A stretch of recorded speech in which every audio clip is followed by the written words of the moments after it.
আজকের ভিডিওতে ঢালিউড নায়িকাদের অভিনয়কৃত প্রথম সিনেমার গানগুলো কেমন ছিল সে সম্পর্কে জানতে চলেছি।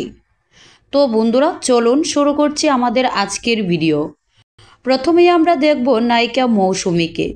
মৌসুমীর করা প্রথম সিনেমা ছিল কিয়ামত থেকে কিয়ামত, যা 1993 সালে মুক্তি পেয়েছিল।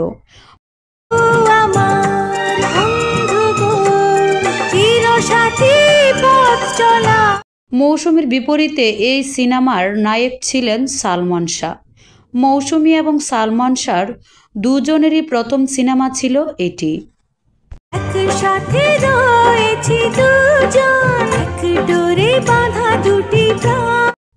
নুসরাত ফারিয়া একাধার নায়িকা, মডেল এবং গায়িকা। 2015 সালে বাংলাদেশ ভারত যৌথ প্রযোজনা সিনেমা আশিকি দিয়ে বড় পর্দায় অভিষেক হয় তার।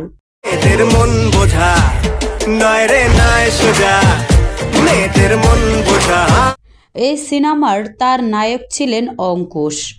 আশিকি সিনেমাটি ব্যাপকভাবে ব্যবসা সফল হয়।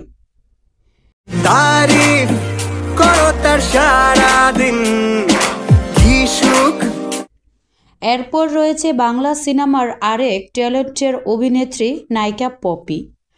পপির অভিনয় করা প্রথম সিনেমা ছিল কুলি, যা 1997 সালে মুক্তি পেয়েছিল।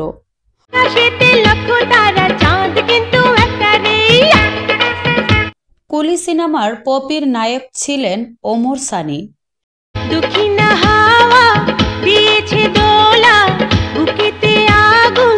এখন আমরা দেখব ঢালিউডের মিষ্টি এবং মায়াবতী নায়িকা হলেন পরীমনি। পরীমনির আসল নাম হচ্ছে শামসুন্নাহার স্মৃতি।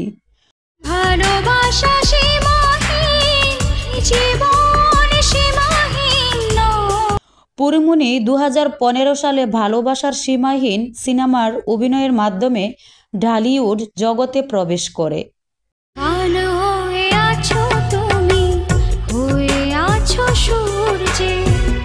জাহেদ খান এবং পরীমনির অভিনয় তৃতীয় সিনেমাটি ব্যাপক ব্যবসা সফল না হলেও মুক্তির পর ব্যাপক আলোচনায় সমালোচনায় সৃষ্টি করেছিল। ঢালিউড কুইন অপু বিশ্বাস নায়িকা হিসেবে সিনেমায় প্রবেশ করেন 2006 সালে কোটি টাকার কাবিন এই সিনেমার মাধ্যমে।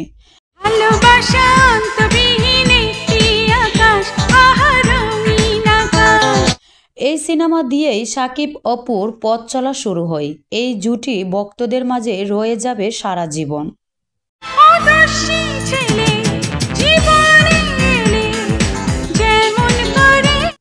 তো বন্ধুরা এখন আমরা জানবো মাহিয়া মাহির কথা। মাহিয়া মাহি 2012 সালে ভালোবাসার রং সিনেমার মাধ্যমে ঢালিউড জগতে প্রবেশ করেন। ভালোবাসার রং নেব খুঁজে প্রজাপতি আমরা দুজন। মাহির প্রথম সিনেমায় নায়ক ছিলেন বাপ্পি চৌধুরী। তাদের এই সিনেমাটি ব্যবসা সফল হয়।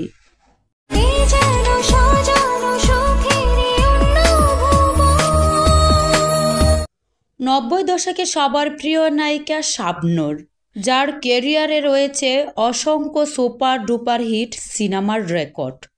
শাবনূর অভিনীত প্রথম সিনেমা ছিল চাঁদনি রাতে, যা 1993 সালে মুক্তি পায়।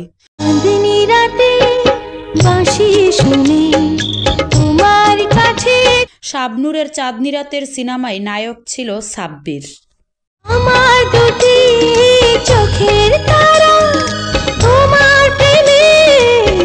সংবাদ পাঠিকা থেকে হয়ে ওঠেন ঢালিউডের একজন নায়িকা শবনম ইয়াসমিন বুবলি।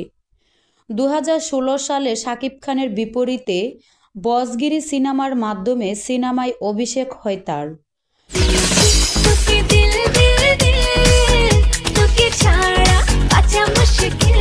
বুবলি অভিনীত প্রথম সিনেমাটি ছিল সুপার ডুপার হিট।